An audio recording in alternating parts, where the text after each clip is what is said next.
How to become a professional tarot reader or spiritual service provider. In this video, you're going to learn everything you need to know to start your professional practice, whether that's being a tarot reader, a psychic, an intuitive, a medium, a coach, or whatnot.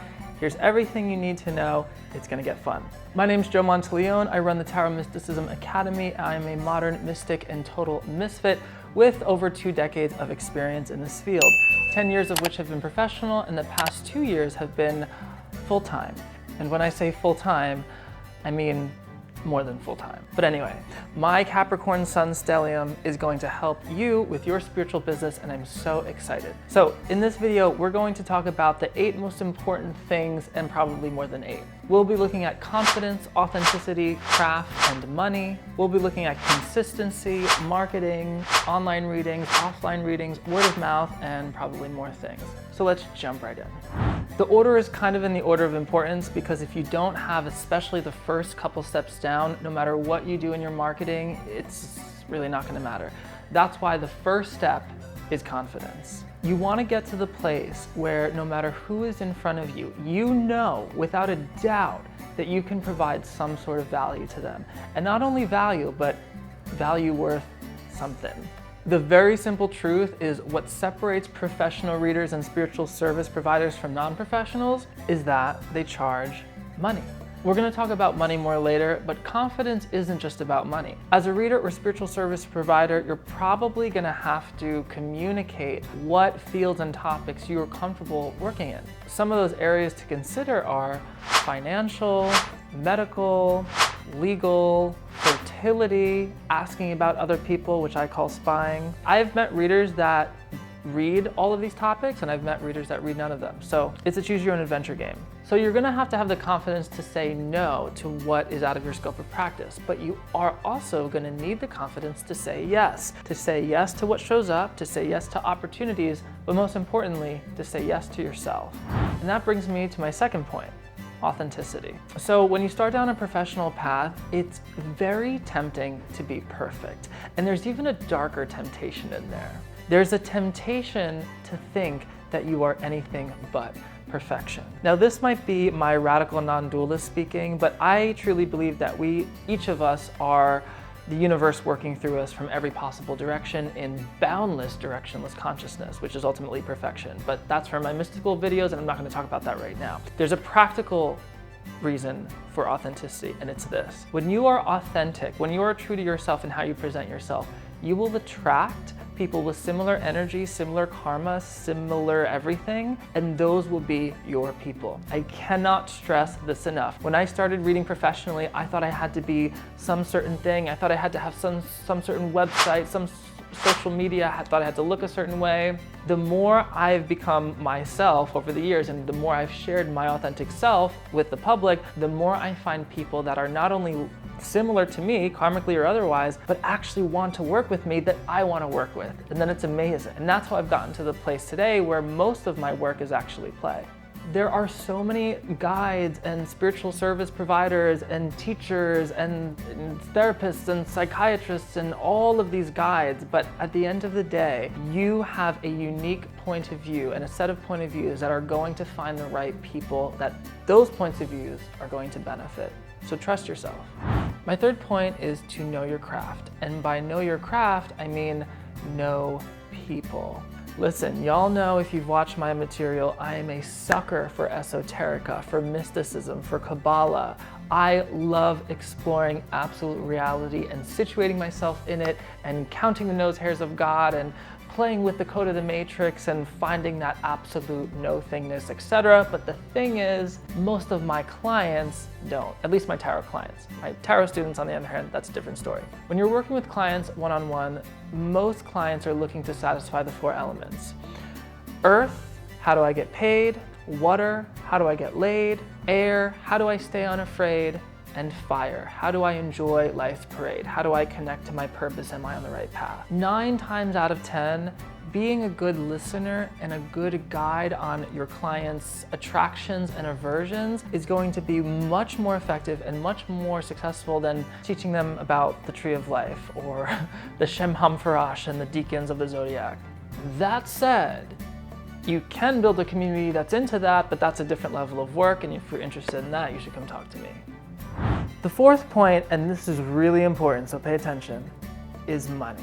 Now, I want to be totally honest with you guys. I used to have so many judgments and so many points of views about what money was and what it meant, and oh my God, I had all these stories running in my head from me, from past lifetimes, from other people. Oh, it was a mess. And I was honestly scared of money. I remember reading at a fair and people would put money on the table and I would feel weird taking it. I am so happy I got over that. Whew! Seriously, get over it now, it will serve you.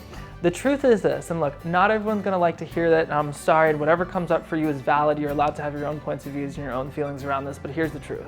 I can almost guarantee that for the majority of people, what people are willing to pay for something is almost directly correlated to how invested they are in that thing. I've experienced this myself, and all of my clients, I've worked with thousands of clients, I've worked with hundreds of students in my school from all over the world. For the most part, that has been true. And obviously everyone's in a different financial reality, in a different situation. There's a lot of factors to it, but based on what somebody is willing to pay in relationship to what they have is honestly like, that's an investment in what they are about. And this has been the same for me. There have been many programs and many things that I've spent a lot of money on, and because I spent that money and because I made that commitment to myself, it literally paid off. Like, it helped me create the world that I want. So trust that when you're accepting money, it's not just, well, obviously it's so that you can do the service and so that you have food on the table and can pay the bills and so that you can continue providing this service for humanity, but it's also for the client. Because when people pay, they pay attention, I guarantee it. And all of this goes back to that step one, that confidence. If you don't have the confidence that you can really help somebody, then maybe it's not time to charge. But once you know the value of your work and your craft, and once you've seen it in action and seen the state of somebody after they've worked with you, when you see that change, then you ask yourself, how much was that worth? For all the spiritual people out there that say, oh, it's spiritual work, it shouldn't have to do with money, like, that's cool, you can have that point of view, let's see how long you last. Because another thing about money is when people pay you money, they're saying, there's value in you that I want to receive, here's money so you can bring that value to more people. It's an investment not only in themselves receiving your service, but in the general cause and in the work that you do. So, receive that shit. And the tool here to use is, what are you willing to receive? So let's get into marketing, then we'll talk about consistency and a number of other things. So one of the big choices you're gonna have to make as a tarot reader or spiritual service provider is if you're gonna be working online or offline. Obviously, it's 2023, and at the time of this video, post-COVID, lots of things have shifted online. It doesn't mean that you have to. That's my preferred way of working, but it's not the only way. Either way, you're gonna wanna market yourself, and there's many ways to do it. If you are going in the direction of reading online, then you're gonna have to be comfortable creating content or some sort of community building. You have to generate a following in some way. And there's a lot of options here. It can be social media, literally what I'm doing right now, and there's a bunch of platforms. It could be a blog, it could be a Facebook group or Discord, it could be some sort of newsletter or whatever. Whatever it is, you have to show up in some way, and if you want people to follow you consistently, you have to provide value. You gotta show up. And I know everyone's gonna say, social media, it's so superficial, oh my God. And look, you got a choice. You can either judge social media and online and all these things for being superficial, or you can contribute to the pot with what you wish existed on those platforms. And if you choose the later, you'll start getting noticed by people that align with your points of views and maybe will work with you. And yes, social media can be superficial, online can be superficial, you know, that's kind of the paradigm right now. I don't know what to tell you, but the thing is, you gotta get over it and use it as a vehicle for you, for the contribution that you are in your natural affinity for helping people. And that brings me to a very important point. Let your marketing be a spiritual practice. Let it be the contribution that you are. I have a Capricorn sun conjunct my Neptune with a Pisces rising. I will take any opportunity to make business mysticism and mysticism business. And I do, I'm a living example of this. You can literally let your content creation practice, whether that's posting videos, writing blogs, nurturing a Facebook or Discord community, newsletter, whatever, let all of that flow from you. Now, you want to put it in the context of service. It's most effective when you're helping somebody with a specific problem or pain point and giving them what you got. By the way, is what I'm doing now. You see how it's happening? It's all happening in real time. Whoa! And the reason why I'm sharing all this is because I want you, if you're feeling called, to go out and do what you're meant to do. I want you to follow your higher purpose. If you have talent, if you have this ability, go out and share it with the world. Help people, because Ganesha knows there's a lot of people that need it, especially now.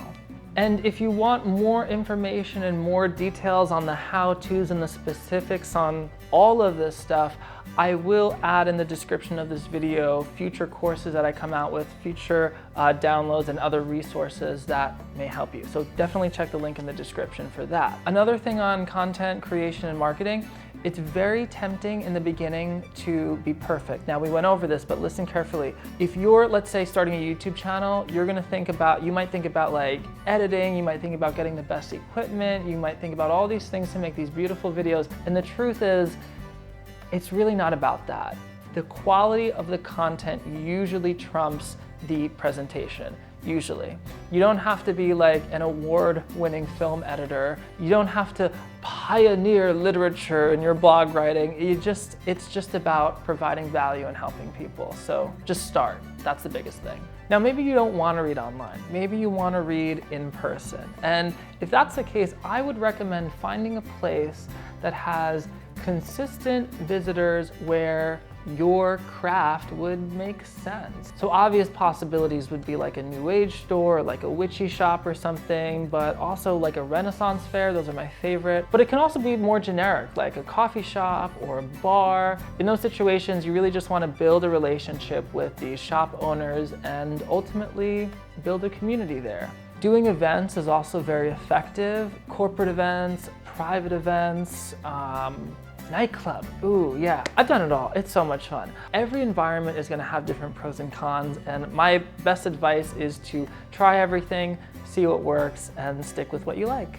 I cover all of that detail in my courses, which I will link below in the description, so if you want like clear step-by-step on all of those areas, definitely check them out below or shoot me an email.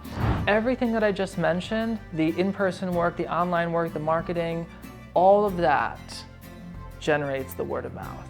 And here is where the confidence really shines. When you can really bring someone a life-changing experience sometimes, but at least like a very significant session or experience or realization or new perspective, when you can really help someone in your service, in your reading, and whatever you're offering, they're gonna talk about you. They're gonna tell their friends, family, and coworkers. And you can actually ask them at the end of a reading, hey, do you have any friends, family, or coworkers that could use this type of service, that could use this reading? Yeah, and if it goes really well, don't be afraid to ask for a testimonial, you know?